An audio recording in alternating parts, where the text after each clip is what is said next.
Il existe une sorte de vide qui ne n'est pas d'un manque de capacité, ni un manque d'intelligence, ni le manque de potentiel. Au contraire, il n'est précisément du sentiment silencieux que vous pourriez être plus, mieux, plus fort, plus discipliné, plus évolué. Et peut-être l'une des choses les plus dangereuses qui puisse arriver à quelqu'un est de réaliser son propre potentiel trop tôt, alors qu'il ne sait toujours pas comment le gérer émotionnellement. Parce que lorsque cela se produit, la vie cesse lentement d'être une expérience et commence à devenir une comparaison constante entre qui vous êtes et qui vous pensez devoir devenir. Chaque erreur ressemble à un retard.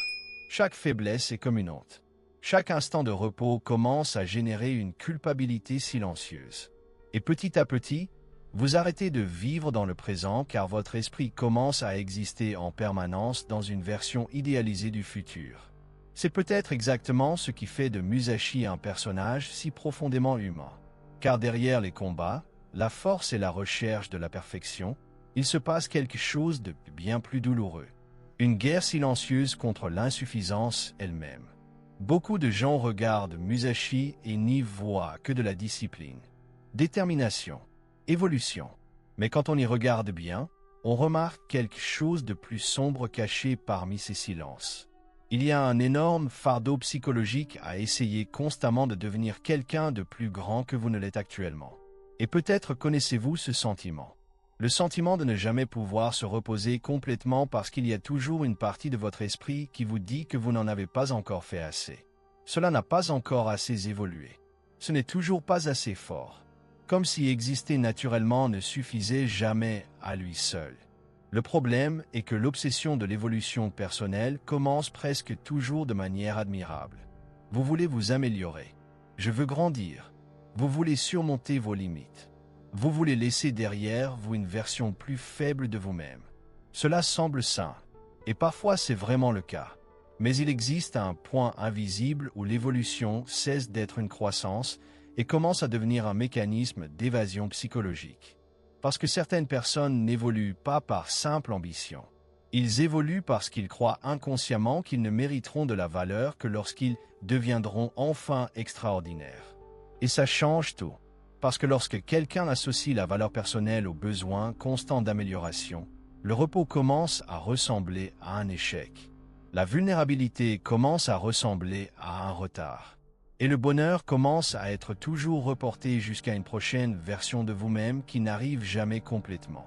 Musashi vit exactement cela. Pour une grande partie de vagabonds, il ne semble pas seulement vouloir devenir fort. Il semble essayer désespérément d'échapper à son propre sentiment d'insignifiance. Comme si chaque bataille consistait moins à vaincre des adversaires qu'à se prouver que son existence a un certain poids. Et c'est extrêmement humain.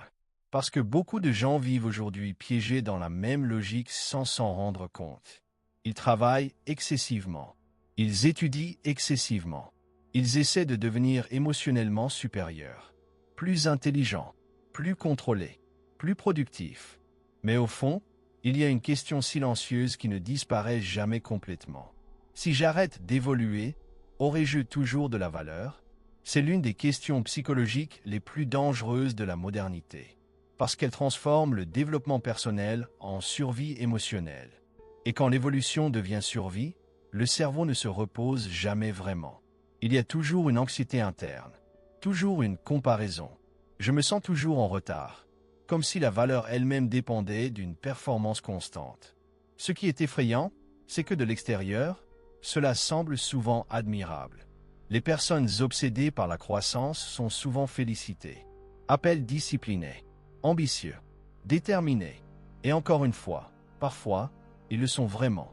Mais il y a une énorme différence entre une discipline saine et l'incapacité psychologique d'accepter sa propre humanité imparfaite. Musashi porte exactement ce conflit. Il veut la transcendance. Vous voulez devenir invincible. Il veut atteindre un état au-dessus de la fragilité humaine commune. Mais plus vous essayez de grimper, plus vous semblez vous éloigner émotionnellement de vous-même. Il existe une mélancolie bien spécifique chez les personnes trop focalisées sur l'évolution personnelle. Ils parviennent rarement à ressentir une entière satisfaction. Parce que toute réussite devient rapidement la prochaine étape sur une échelle infinie. Et peut-être avez-vous déjà ressenti cela. Réaliser quelque chose d'important et se sentir toujours vide juste après. Comme si le bonheur ne durait jamais assez longtemps. Le philosophe Friedrich Nietzsche disait que quiconque a un « pourquoi » peut soutenir presque n'importe quel « comment ».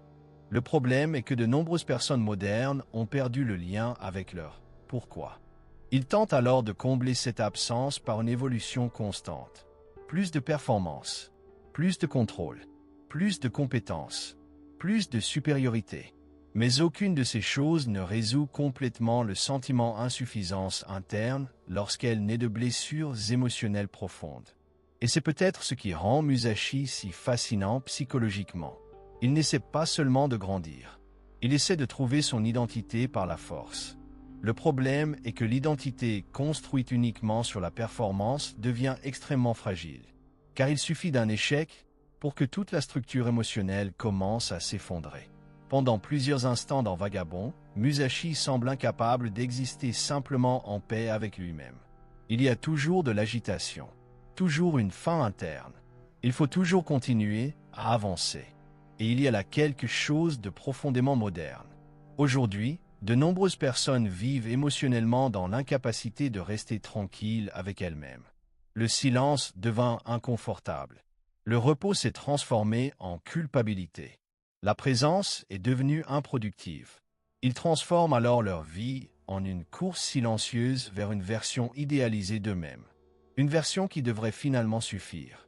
Plus fort, plus respecté, plus admiré, plus évolué. Le problème est que le cerveau humain s'adapte très rapidement à ses propres réalisations. Ce qui hier semblait être un objectif de vie, demain semble déjà normal. Et puis la personne continue de courir. Toujours fatigué, toujours incomplet, toujours loin du sentiment d'arriver. C'est peut-être pour cela que tant de personnes épuisées émotionnellement s'identifient aujourd'hui à des personnages comme Musashi. Parce qu'ils représentent quelque chose au-delà de la force. Ils représentent des hommes essayant désespérément de justifier leur propre existence par un dépassement constant. Et cela crée un cruel paradoxe. Plus quelqu'un transforme l'évolution en identité, plus il a peur de sa propre imperfection. Parce que faire des erreurs n'est plus une expérience humaine normale. Cela commence à ressembler à une régression existentielle. Et cela génère une hyper-autocritique silencieuse. Les gens comme ça se permettent rarement de se reposer émotionnellement. Même lorsqu'ils s'arrêtent physiquement, l'esprit reste actif. Comparer, corriger, analyser, calculer qu'ils doivent encore devenir.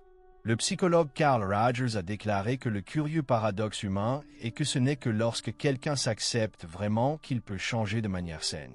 Mais de nombreuses personnes modernes font exactement le contraire. Ils essaient de changer parce qu'ils ne peuvent pas s'accepter. Et cela transforme la croissance en violence psychologique constante contre soi-même. Musashi porte quelque chose de similaire. Il y a de la brutalité non seulement dans ses combats, mais aussi dans la façon dont il traite l'existence elle-même. Comme s'il ne pouvait jamais baisser l'épée intérieurement. Comme si se détendre signifiait faiblesse. Comme si exister en paix était dangereux. Ceci est très courant chez les hommes émotionnellement réprimés. Beaucoup ont appris très tôt que la valeur masculine dépend de la performance. Force, compétence, résistance. Ils commencent alors à construire toute leur identité autour de l'idée d'évolution constante. Le problème est que personne ne peut vivre émotionnellement en bonne santé dans une guerre permanente contre lui-même. À un moment donné, des symptômes silencieux apparaissent. Épuisement, coupure, sentiment de vide après les réalisations, difficulté à profiter du présent, solitude psychologique. Parce que lorsque toute votre attention est concentrée sur qui vous êtes censé être, vous perdez lentement le contact avec qui vous êtes vraiment. Il y a une scène extrêmement symbolique dans Vagabond où Musashi réalise quelque chose d'important. La force absolue n'apporte pas automatiquement la paix intérieure. Et c'est peut-être l'une des plus grandes déceptions des personnes obsédées par le développement personnel. Ils croient que lorsqu'ils atteindront enfin un certain niveau d'évolution, la souffrance disparaîtra. Mais la souffrance émotionnelle profonde disparaît rarement grâce à la seule performance. Parce que souvent, le problème n'a jamais été le handicap. C'était une déconnexion. Déconnexion de soi. de vos propres émotions, des besoins humains eux-mêmes, de la vulnérabilité elle-même. Musashi passe beaucoup de temps à essayer de devenir quelque chose au-dessus de l'humanité ordinaire. Mais plus vous essayez de transcender, plus vous semblez vous éloigner de la paix elle-même. Et c'est profondément tragique, parce qu'il y a une énorme différence entre grandir et fuir sans cesse le sentiment d'insuffisance. La première chose peut générer de la maturité. Le second ne génère souvent que des échappements sophistiqués. Il y a un moment de silence dans la vie de certaines personnes où elles arrêtent de chercher l'évolution parce qu'elles aiment grandir, et elles commencent à chercher l'évolution parce qu'elles ont peur de s'arrêter, peur de stagner, peur de devenir inutiles, peur de découvrir que, sans performance, ils ne savent plus qui ils sont vraiment. Et c'est peut-être l'un des aspects les plus douloureux du voyage de Musashi. Plus il évolue extérieurement, plus il semble perdre quelque chose intérieurement. Comme si chaque bataille gagnée coûtait une petite partie de l'humanité elle-même. Cela est très évident dans la façon dont Musashi se rapporte au monde qui l'entoure. Il y a toujours de la distance, toujours de l'agitation, sentant toujours qu'il appartient plus à son propre chemin qu'à la vie elle-même. Et cela arrive à beaucoup de personnes obsédées par l'évolution personnelle. Petit à petit, il commence à sacrifier la spontanéité en échange de la maîtrise de soi. Il sacrifie la présence en échange de la productivité. Il sacrifie la connexion en échange de l'efficacité. Jusqu'au jour où il remarque quelque chose d'étrange. Ils ont réussi à beaucoup évoluer, mais ils ne ressentent plus la vie de la même manière. Il existe un type de tristesse très spécifique chez les hommes qui ont fait de la discipline un mécanisme de survie émotionnelle. Car extérieurement, tout semble admirable. Ils s'entraînent, ils fonctionnent, ils produisent, ils étudient, ils s'améliorent constamment. Mais en interne, il existe une tension permanente, comme si se détendre signifiait perdre de la valeur. Le philosophe Byung-Chul Han décrit quelque chose de similaire lorsqu'il parle de la société du spectacle. Une culture où les gens ne sont plus exploités uniquement par des systèmes externes, mais par leurs propres besoins internes de performance constante. Et peut-être que Musashi représente cela d'une manière extrêmement symbolique. Pas seulement la recherche de la force, mais le poids psychologique de ne jamais avoir l'impression d'être suffisant. Le plus dangereux est que cela est souvent confondu avec une saine ambition. Mais une ambition saine ne détruit pas complètement votre capacité à vous reposer émotionnellement. Cela ne transforme pas toute votre existence en une course contre votre propre insuffisance. Cela ne vous culpabilise pas à chaque fois que vous ralentissez. Et peut-être connaissez-vous exactement ce sentiment. Le sentiment d'essayer constamment de se réparer. Comme s'il y avait quelque chose de fondamentalement qui ne va pas avec qui vous êtes maintenant. Des gens comme celui-là parviennent rarement à simplement exister. Il y a toujours un objectif futur qui prend trop de place dans l'esprit. Un niveau supérieur. Une prochaine version. Une conquête à venir qui apporterait enfin la paix. Mais la paix n'arrive jamais complètement. Parce que le problème ne vient pas seulement de l'extérieur. Il s'agit de la relation psychologique que la personne a construite avec elle-même. Pendant de nombreux moments dans Vagabond, Musashi semble vivre exactement ainsi. En tant que personne incapable de rester émotionnellement à l'aise avec sa propre imperfection. Cela crée une existence profondément solitaire. Parce que les personnes trop concentrées sur l'évolution commencent souvent à considérer les relations humaines comme des distractions dangereuses. L'intimité ressemble à un retard. La vulnérabilité ressemble à une faiblesse. Le repos semble être un gaspillage. Et peu à peu, la personne commence à perdre contact avec les éléments fondamentaux de l'humanité elle-même. Le plus curieux est que cela se produit rarement consciemment. Cela commence presque toujours par une tentative légitime de croissance. Mais une croissance sans équilibre émotionnel peut lentement se transformer en une autodestruction gracieuse. Vous commencez à mesurer votre valeur uniquement par la quantité que vous produisez, en raison de son évolution. Pour combien il supporte? Dans quelle mesure vous pouvez résister émotionnellement? Et cela crée des hommes hautement fonctionnels, mais épuisés émotionnellement. Des hommes qui savent se battre, mais ils ne savent pas se reposer. Ils savent résister, mais ils ne savent pas comment se détendre. Ils savent comment survivre, mais ils ne savent plus ressentir une véritable présence. Il y a une scène dans Vagabond où le silence de Musashi en dit plus que n'importe quelle bataille. Parce qu'à ce moment-là, on se rend compte que sa quête n'est pas seulement physique. Il y a quelque chose de désespéré sur le plan émotionnel dans cette obsession. Comme s'il essayait constamment d'échapper à un vide intérieur impossible à vaincre par la seule force. Et c'est peut-être extrêmement pertinent pour beaucoup de gens aujourd'hui. Principalement des hommes qui ont transformé l'évolution personnelle en une tentative silencieuse de compenser d'anciens sentiments d'incapacité. Certains ont grandi en se faisant dire qu'ils devaient être forts tout le temps. D'autres ont appris qu'ils ne seraient respectés que grâce à leurs compétences. Certains associaient l'amour à la performance. D'autres associaient la vulnérabilité à l'humiliation. Alors ils commencent à construire une version extrêmement disciplinée d'eux-mêmes. Une version contrôlée, compétent, admirable, mais profondément fatigué. Parce que personne ne peut vivre toute son existence grâce à la seule maîtrise de soi sans payer à un prix émotionnel silencieux. À un moment donné, la déconnexion apparaît. Sentiment de vide, difficulté à ressentir un plaisir simple, incapacité de profiter des réalisations, la solitude même entourée de gens. Cela se produit parce que le cerveau humain n'a pas été conçu pour vivre uniquement pour la performance. Être humain, ce n'est pas seulement produire. Il ne s'agit pas seulement de gagner. Il ne s'agit pas seulement d'évoluer. C'est aussi du ressenti. Repos. Appartenir. Soyez émotifs. Faites des erreurs sans en faire une crise d'identité. Mais les gens trop obsédés par la croissance désapprennent souvent tout cela. Ils commencent à exister sous forme de projets d'optimisation permanents, comme si l'humanité elle-même était quelque chose qui devait être constamment corrigé. Et c'est peut-être l'une des choses les plus tristes à propos de Musashi.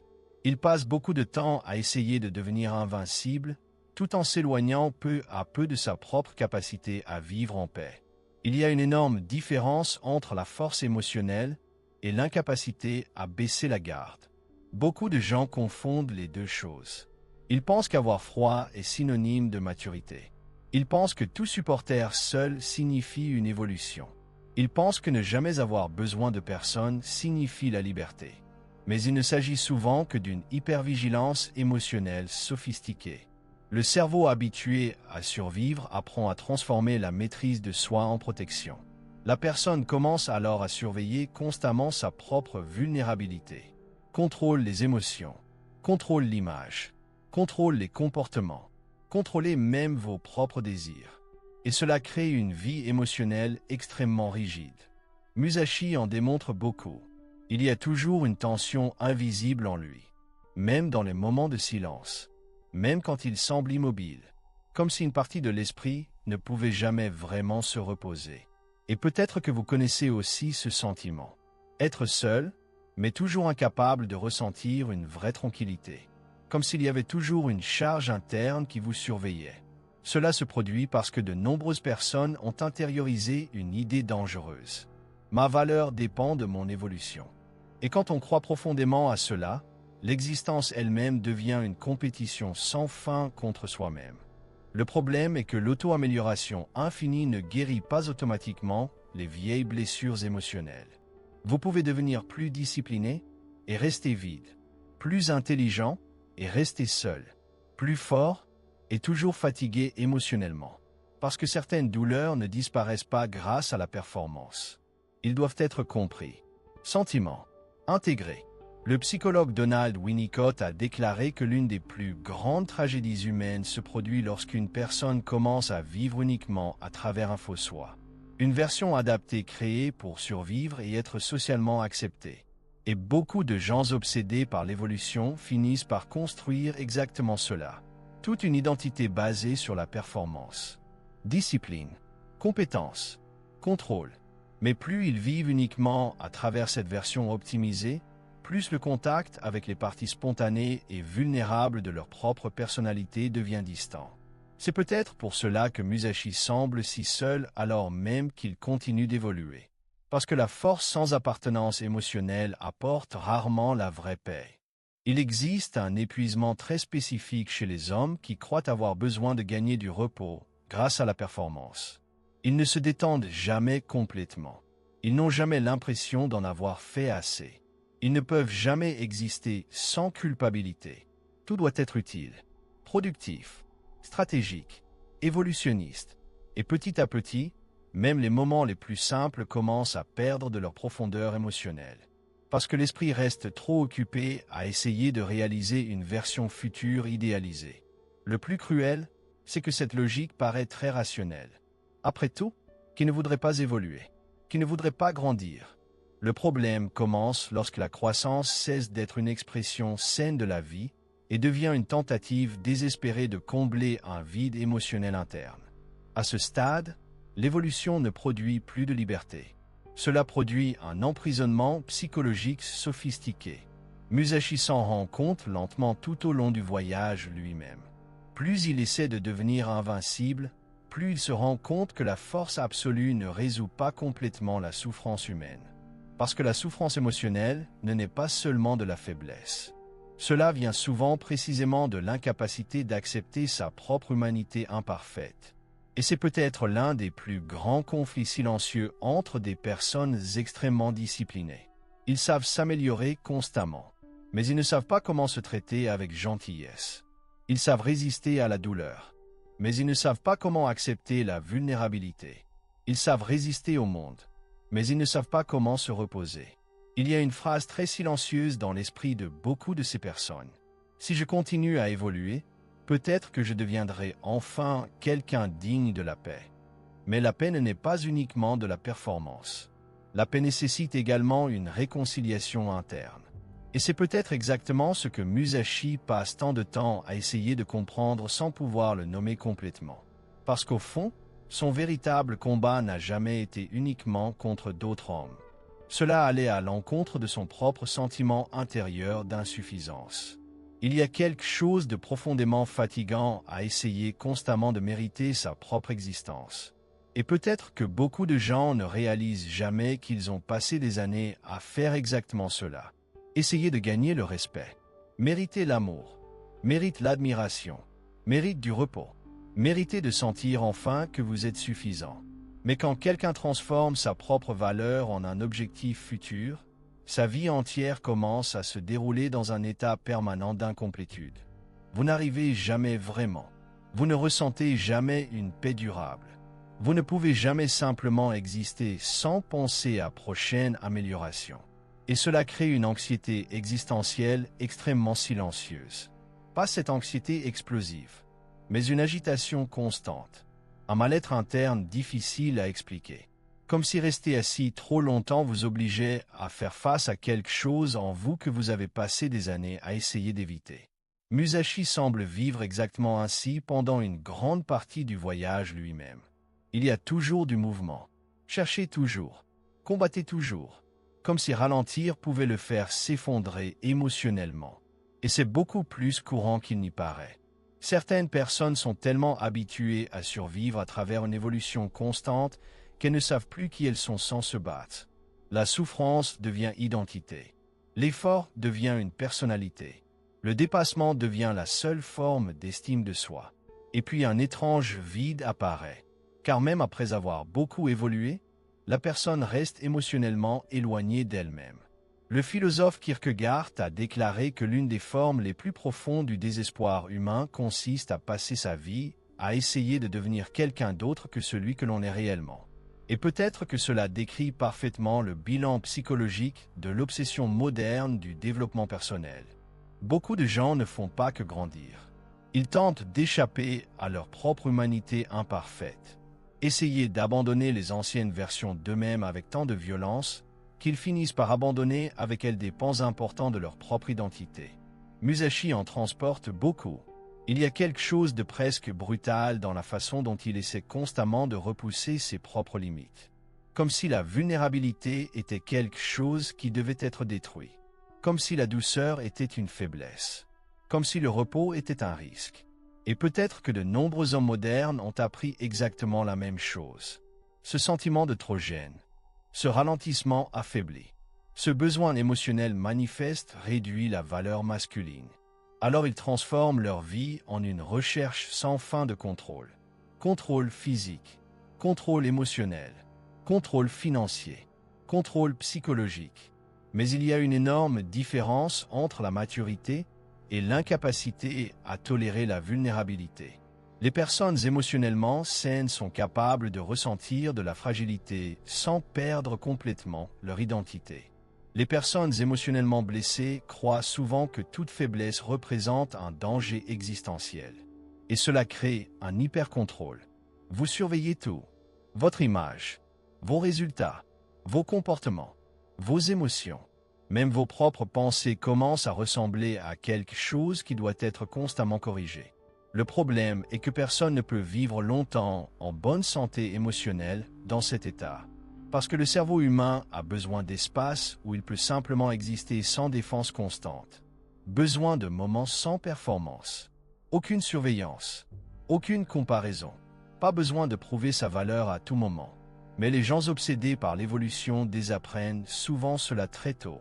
Ils vivent comme s'ils étaient constamment observés par une version idéalisée d'eux-mêmes. Une version impossible, parfait, inébranlable, supérieure. Et ils commencent inévitablement à détester silencieusement la distance entre qui ils sont et ce qu'ils croient devoir devenir. Cela crée une autocritique extrême. Et l'autocritique constante détruit lentement la capacité de ressentir une véritable paix. Parce que même dans les moments de réussite, il y a toujours une voix intérieure qui dit « Ce n'est toujours pas suffisant ». Peut-être connaissez-vous ce sentiment. Travaillez dur pour quelque chose pendant des mois, peut-être des années, et lorsque vous y parvenez enfin, vous ne ressentez qu'un soulagement momentané avant que le prochain défi ne se présente. Cela se produit parce que les personnes qui transforment l'évolution en identité parviennent rarement à profiter pleinement du présent. Leur esprit a toujours quelques longueurs d'avance, calculant toujours la prochaine amélioration nécessaire. Et cela détruit peu à peu quelque chose de fondamental. Présence émotionnelle. Vous arrêtez de vivre la vie. Commencez simplement à le gérer. Musashi le démontre à plusieurs reprises. Même lorsqu'il atteint des niveaux de compétences absurdes, il semble rarement vraiment en paix. Parce que le problème n'a jamais été seulement la force. C'était la conviction silencieuse qu'il avait peut-être besoin de devenir extraordinaire pour enfin ressentir une valeur intérieure. Et c'est profondément tragique, parce que personne ne peut combler complètement ces profondes insécurités émotionnelles par la seule compétence. Vous pouvez vous améliorer extérieurement pendant des années, tout en restant affamé émotionnellement à l'intérieur. Il existe une phrase très silencieuse cachée dans de nombreuses obsessions liées à l'évolution personnelle. Peut-être que quand je deviendrai enfin impressionnant, personne ne pourra plus me faire de mal. Et cela explique beaucoup de choses. Explique les hommes émotionnellement fermés. Explique l'hyperindépendance.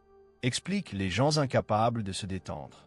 Cela explique la difficulté moderne de ressentir une véritable appartenance. Parce que quand quelqu'un continue d'essayer, il devient l'air invulnérable, commence inévitablement à se retirer émotionnellement du reste du monde.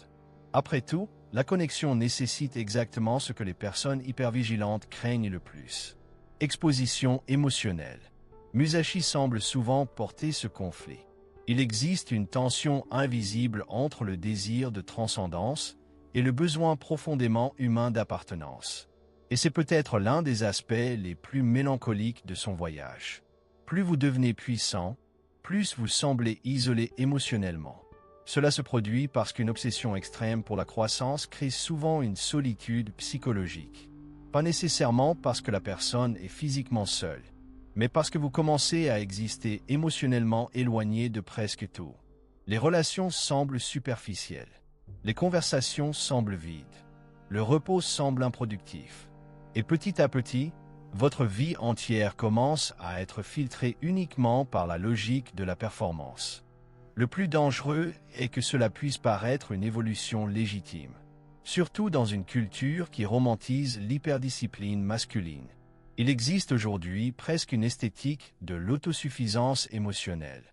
Des hommes froids, inébranlables, toujours productifs, toujours forts, comme si avoir émotionnellement besoin de quelque chose ou de quelqu'un était un signe d'infériorité. Mais les êtres humains n'étaient pas censés vivre isolés émotionnellement. Le cerveau humain dépend littéralement de la connexion pour une régulation émotionnelle saine. Sans cela, Même les personnes extrêmement compétentes commencent lentement à ressentir un vide existentiel. Et c'est peut-être exactement ce que Musashi expérimente à différents moments de son propre voyage. Plus il essaie de trouver un sens par la seule force, plus il remarque qu'un étrange silence grandit en lui.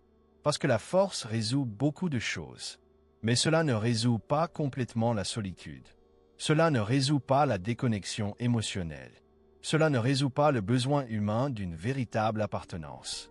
Il y a une scène particulièrement mélancolique dans Vagabond où l'on se rend compte que Musashi ne sait plus exactement ce qu'il cherche. Et peut-être que cela arrive à beaucoup de gens obsédés par le développement personnel. Ils passent tellement de temps à courir qu'ils finissent par oublier pourquoi ils ont commencé. Ils continuent d'évoluer en raison de l'inertie psychologique. Ils continuent d'essayer de s'améliorer parce que s'arrêter soulèverait trop de questions internes inconfortables. Qui suis-je sans cette recherche? Que me reste-t-il à part la performance? Y a-t-il en moi une valeur au-delà de ce que je peux produire? Ces questions font peur à beaucoup de gens, parce que certains ont passé tellement de temps à construire leur identité autour de la compétence qu'ils ne peuvent plus s'imaginer en dehors d'elle. Et puis ils commencent à vivre émotionnellement déconnectés de leur propre spontanéité. Tout devient optimisation, tout devient un objectif, tout devient stratégie. Même le repos doit être productif. Même les relations doivent avoir une utilité émotionnelle évidente. Et peu à peu, la vie perd sa texture humaine. Le philosophe Albert Camus disait qu'il y a un moment où l'être humain se rend compte de l'absurdité de continuer à répéter des mouvements sans véritable sens. Peut-être que beaucoup d'hommes modernes en sont exactement à ce point. Extrêmement efficaces, extrêmement fatigués, extrêmement éloignés d'eux-mêmes. Musashi symbolise cela d'une manière presque douloureusement belle. Parce que derrière la force se cache un homme qui cherche désespérément à trouver un sens à sa propre existence. Et c'est peut-être la partie la plus humaine de lui. Pas la compétence, pas les batailles, mais le vide silencieux se cache derrière le besoin constant de continuer à évoluer. Il y a une mélancolie très spécifique à réaliser que vous avez passé des années à essayer de devenir quelqu'un digne d'amour, sans vous rendre compte que vous essayez peut-être simplement d'échapper à votre propre sentiment d'incapacité. Et cela change complètement la façon dont vous envisagez la croissance personnelle. Car alors une question inconfortable se pose. Est-ce que j'ai vraiment envie d'évoluer? Ou est-ce que j'ai juste peur de qui je suis quand j'arrête?